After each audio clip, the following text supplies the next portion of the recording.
Voilà, le second invité est avec nous, Yvon Yanga. Bonsoir. Bonsoir. Vous êtes l'un des communicateurs à FDC, Alliance des Forces démocratiques du Congo, et vous l'êtes également au sein de l'Union sacrée. Oui, bien sûr, comme vous venez de le dire, mon nom c'est M. Yvon Yanga. Je l'ai fait, je suis en train de vous présenter. Okay. Et voilà, sinon nous allons faire une redondance. Yvon Yanga, on observe une sorte de tension entre les deux partis partenaires, les deux partis phares de l'Union sacrée, l'UDPS et la FDC. Pas au niveau des dirigeants qui sont dans le présidium, mais au niveau de vous, au niveau des militants, au niveau des membres. Pourquoi vous allumez le feu à bord de son navire? Qu'est-ce qui se passe? Envoyé par les leaders eux-mêmes, qu'est-ce qui se passe? Un discours dans lequel de jeunes s'en prennent aux responsables politiques. Vous travaillez contre le président? Merci, monsieur Fabien. Nous ne travaillons pas contre le président. Un parti politique qui se veut être respecté, c'est un parti politique qui a des valeurs morales.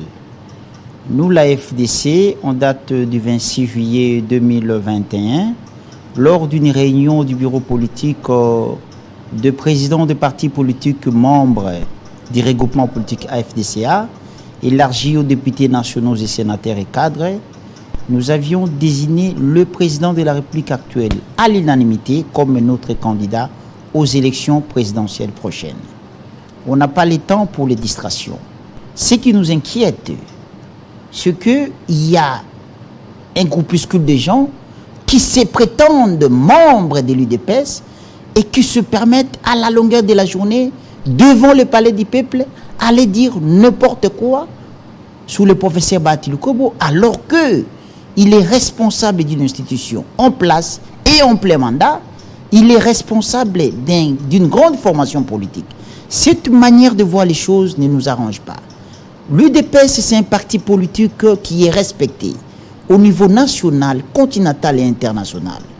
Et nous ne pouvons pas comprendre l'UDPS aujourd'hui au pouvoir, avec ses valeurs, autorise ou permet ou accepte ses militants se tenir des propos discutoires à l'égard de l'honorable président du Sénat, qui est un partenaire sincère et honnête du président de la République. Ce n'est pas un problème qui engage le président de l'Union sacrée ou les autorités qui gèrent le parti au quotidien, mais c'est un problème en quelque sorte, moi je le dis, c'est un problème de l'éducation. Le monde entier connaît que l'UDPS est partout, presque dans tous les continents du monde. Et c'est un parti politique réputé, vu le combat que Papa Etienne Tshisekedi de Reste-Mémoire avait mené. Et aujourd'hui, ça produit des bons fruits, que son fils est le président de la République. Mais voir ce genre de comportement ternit l'image des marques de l'UDPS. Voilà pourquoi, à cette occasion, je me permets de faire appel à la bonne conscience du secrétaire général que je respecte beaucoup, de rappeler à l'ordre ces militants que l'Union sacrée n'a pas le temps de se distraire. Est-ce que vous avez des preuves que ce sont des membres ou des militants de ce parti? Vous avez dit au nom de ce parti. Est-ce que c'est pas une carte qui est jouée quelque part? On envoie les gens sous cette étiquette. Vous vous souvenez de jeunes qui étaient venus réclamer à chacun une somme d'argent chez Bahati Lukobo pour avoir été, entre guillemets, instrumentalisé contre un autre leader politique du Kivu. Vous vous souvenez? Oui, cette histoire, j'étais personnellement devant le parquet général après la Cour de cassation, quelques minutes après l'événement, mais on a cherché les gens qui réclamaient. Je ne sais pas, ils réclamaient de quoi, il s'agissait de quoi. Ils étaient simplement instrumentalisés. Parce que le professeur n'habite pas devant le parquet général après la Cour de cassation. Le bureau de la FDC sont connus ici dans la ville-province de Kinshasa. Sa résidence, c'est un papa qui est honnête. Sa résidence est connue. Son bureau privé sont connus. Alors, je ne vois pas pourquoi ils doivent aller réclamer devant le parquet général après la Cour de cassation. Donc, c'était un argumentaire infondé et non recevable. Je au niveau de votre parti, lorsqu'on fait des analyses, quelle est votre conclusion justement? Vous arrivez à quelle conclusion? Ces militants isolés qui ont un discours injurieux à l'endroit du responsable d'un parti partenaire à l'UDPS, envoyés, ou bien c'est l'excès de zèle dicté quelque part? Bon, vous m'avez demandé d'abord si j'ai les éléments de preuve qui prouvent à suffisant que ce militant de l'IDPS manque de respect au professeur Modeste Batil-Kobo. Oui, ce n'est pas la première fois.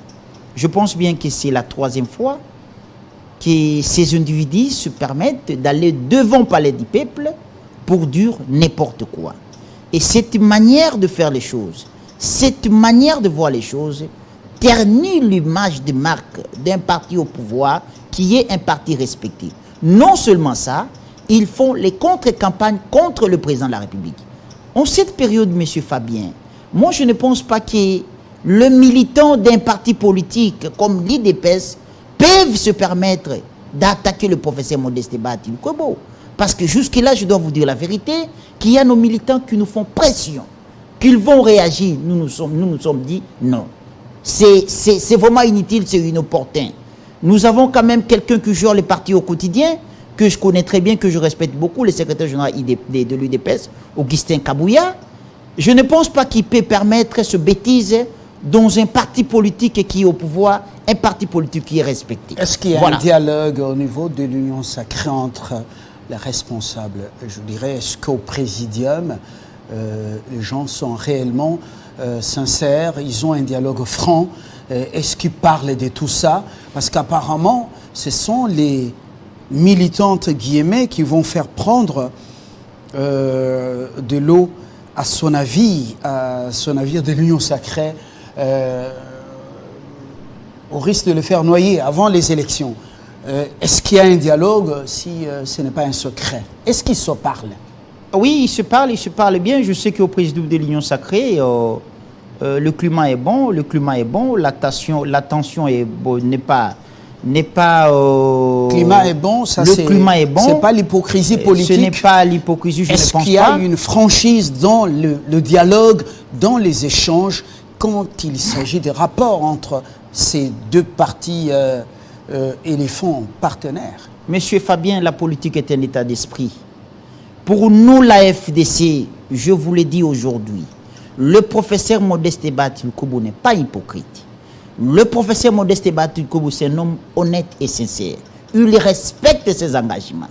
Il a promis le soutien au chef de l'État. Je vous l'ai dit ici, en ma qualité de communicateur attitré de la FDC-FDCA, qu'il plaît ou qu'il neige, nous allons respecter notre engagement signé en date du 26 juillet 2021 de donner une majorité très écrasante au chef de l'État et de lui donner un prochain mandat. Est-ce que votre discours est resté cohérent avec toutes ces frustrations que vous commencez à enregistrer? On l'apprend. La rébellion de Kaïnda, bon, voilà, maintenue au gouvernement et qui a fait partir pratiquement tous les membres du parti qui étaient dans son cabinet. Kalumba, lui, c'est l'Assemblée nationale qu'il avait donc évincé, mais il pense que, selon ce qui se raconte, qu'il était abandonné par Batil-Kobo, qui ne l'a pas défendu jusqu'en dernière minute. Et puis, il aurait créé son parti. Est-ce que ce n'est pas les deux qui donnent un peu d'eau au moulin, qui apportent un peu d'eau au moulin à certains militants incontrôlés du parti qui s'en prennent à Batil-Kobo? Est-ce qu'ils ne seraient pas alimentés quelque part pour s'attaquer à Bahati? Dans toutes vos analyses, est-ce que vous y pensez? Vous avez compris là, un peu dans le microcosme politique, pratiquement ce qui se passe, le sociogramme des partis politiques et même des leaders. Monsieur Yanga. Oui, monsieur Fabien, oui. En toute franchise, la FDC et l'IDPS n'a pas de problème. On n'a pas de problème. Le problème se pose au niveau du comportement de certaines personnes qui se prétendent être membres de l'UDPS, dont nous avons des preuves. Je le répète que la FDC et l'UDPS n'ont pas de problème. Ça nous dérange un peu Votre côté, de voir toujours un parti... respecté. Ça me dérange un peu de voir un parti au pouvoir, un parti respecté, quelqu'un qui se prétend, qui sort comme ça à la longueur de la journée, se prétend membre de l'UDPS et manque du respect à un responsable d'une institution en place. Ce n'est pas du tout bon. Ça donne une mauvaise image du régime en place. Ça donne une mauvaise image d'un parti politique respecté comme l'UDPS. En fait, je voudrais aussi parler du dossier de Mme Adel Kaïna Maïda, parce que vous avez abordé, et de monsieur, l'ancien ministre de l'économie nationale, monsieur Jean-Marie Kalumba. Madame Adel, monsieur Fabien, c'est une dame qui était, pour nous, un député honnête. Je ne voudrais pas qu'on entre Excusez-moi, je vais juste ouvrir une parenthèse de quelques secondes. Dans les détails là. Ça a été un décor que j'ai planté. Je voulais marteler sur le comportement de Mme Adel. Oui, non, ministère du portefeuille. C'est pas vraiment le sujet. Okay, j'ai fait allusion à ça et je dis, mais dans la recherche des causes de cette tension entre deux partis partenaires, est-ce qu'il n'y a pas quelque part les traces de deux qui sont partis, qui ont apporté de l'eau au moulin à vos détracteurs? Est-ce que votre discours est-il resté cohérent avec quelques avantages que vous avez perdus lorsque d'autres acteurs entrent en danse, pratiquement l'UNC, qui est revenu justement dans les bonnes grâces? Est-ce que votre discours est resté cohérent? On sent même dans les provinces qu'il y a un peu une sorte de tension entre les deux partis. Pour certains gouverneurs, le Sud Kivu, ce n'est plus un secret pour personne. Ngouabige a été désavoué par son parti. Lui-même a choisi d'aller ailleurs, à l'UDPS. Et pourtant, il était venu par Bati Lukebo. Mais l'UDPS a bien voulu garder Ngouabige. Ce n'est pas l'unique cas. Est-ce que votre discours est-il resté cohérent, votre loyauté, avec tous les coups que vous semblez subir? En toute franchise, soyons monsieur honnêtes, Fabien, quand même. on a été surpris du comportement de Madame Adel, parce que vous êtes sans ignorer que selon la répartition des postes et responsabilités au niveau du gouvernement central, il a été question de donner à chaque composante qui a 8 députés un poste ministériel. Et Madame Adel faisait partie du regroupement politique AFDCA. C'est à ce titre qu'elle a été reconduite. Alors, dire que notre discours peut changer par rapport au comportement de Mme Adel, non. Le chef de l'État... Par rapport aux frustrations, à quelques avantages que vous semblez perdre, oui. Parce que vous êtes sur le plan, justement, on peut dire que vous êtes la première force de cette union sacrée, oui. Par rapport au nombre de députés que vous avez, oui. et vous êtes le premier à avoir cru en Tshisekedi lorsque il a appelé à la création de cette union sacrée. Vous avez été informateur pour identifier cette majorité. Parfait. Alors, vous vous sentez quelque part frustré? Est-ce que vous restez cohérent dans les discours? Il faut qu'on se le dise quand même. Hein? Monsieur Fabien, en toute l'arrivée franchise... des caméras, ça a chamboulé quand même certaines choses. En toute franchise... certaines choses. En toute franchise, le professeur Batil Kobo, comme je venais de vous le dire à mon exposé des motifs, c'est un papa qui est honnête. Il respecte ses engagements. Je ne pense pas, pour des postes de responsabilité, que la confiance qu'on a de nos chefs de l'État peut être bousculée.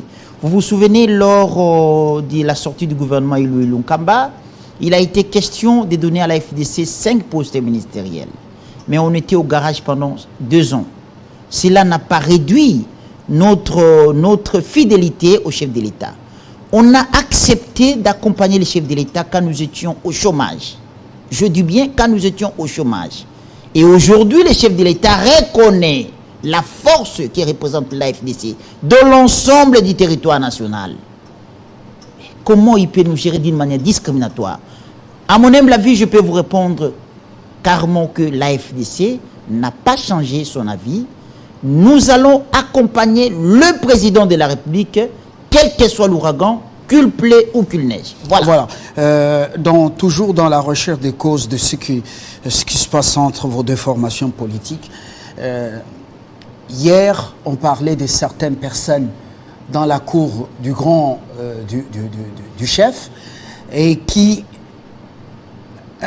auraient instrumentalisé l'approche ou la vision de la ministre du portefeuille, membre de la FDCA, à voler de ses propres ailes, loin de l'autorité morale, comme vous le dites souvent, qui aurait entêté l'homme du juste prix, Jean-Marie Kalumba, à lever le talon contre le mentor. Alors, ces gens dans la cour, certains sont partis. Beaucoup sont partis. À ce stade, qui instrumentaliserait ce jeune apparemment doctriné avec un discours injurieux à l'endroit des bâtis? Jean-Marie Kalumba a été déchu par les députés nationaux. Ce n'est pas une affaire du professeur Bahati Lukwebo qui ne représente qu'une seule voix au niveau du Sénat. Il n'est pas député national. Jean-Marie Kalumba a été déchu par les députés nationaux pour des raisons que eux-mêmes maîtrisent. Vous êtes un grand journaliste, il faut aller faire des enquêtes là-bas. Mais pour nous, la FDC, cet acte est un peu un acte qui ne nous est pas plu, bien que sur le passé. Je laisse tomber, je ferme la parenthèse. Concernant Madame Adel Kaina Maïna, je vous l'ai dit aujourd'hui, ce n'est pas question de lui manquer de respect, mais elle ne représente rien pour nous. Elle était un élu pour nous, la FDC. Et elle était sous la direction du professeur Modeste Bahati Lukwebo. Les jours où elle a décidé de prendre l'autonomie d'une manière informelle, quand je dis informelle, parce que son adhésion à la FDCA s'est faite d'une manière écrite, elle devait prendre son autonomie d'une manière formelle et officielle. Écrire à la FDC. Dès lors qu'elle n'a pas fait ça, moi je pense qu'elle a posé des actes qui ne répondent pas à une femme d'État. Parce que, M. Fabien, excusez-moi pour 2 secondes. L'OTAN. Excusez-moi pour 2 secondes. Les chefs de l'État, le Premier ministre et les autres responsables des institutions de la République ont trouvé le membre du cabinet. Ils n'ont pas chassé directement le membre du cabinet. Ils ont eu le temps de prendre avec ce membre du cabinet pour comprendre le fonctionnement d'un système. Oui. Mais on n'a pas compris. Subitement, les postes étaient restés vacants et c'était un acte qu'on ne pouvait pas quand même négliger parce que ça, c'est une manière de gérer très mal la chose publique. Voilà. Voilà. Pour ne pas se limiter à la forme, le contenu est aussi important. Dans l'approche attaque contre Bahati Lukwebo, on a suivi sur la toile certains journalistes, entre guillemets, qui ont fait ce boulot de manière permanente, alimentés. On a cité certaines personnalités alimentées pour injurier Bahati Lukwebo, mais ils se sont un peu lassés et maintenant ce sont des gens sous l'étiquette des partis politiques. Vous ne poussez pas la réflexion loin pour pouvoir peut-être dénicher qui les alimente. Bon, c'est peut-être un travail que vous allez faire. Pour ce soir, je vous remercie. C'est moi qui vous remercie, M. Mathieu. Yanga Yvon, communicateur à FDCA. Bonsoir, le journal dans une dizaine de minutes sur nos antennes. Portez-vous très bien. Retrouvez ce magazine en rediffusion à 23h30, heure de Kinshasa. L'actualité chez nous et les priorités. Retrouvez la rédaction.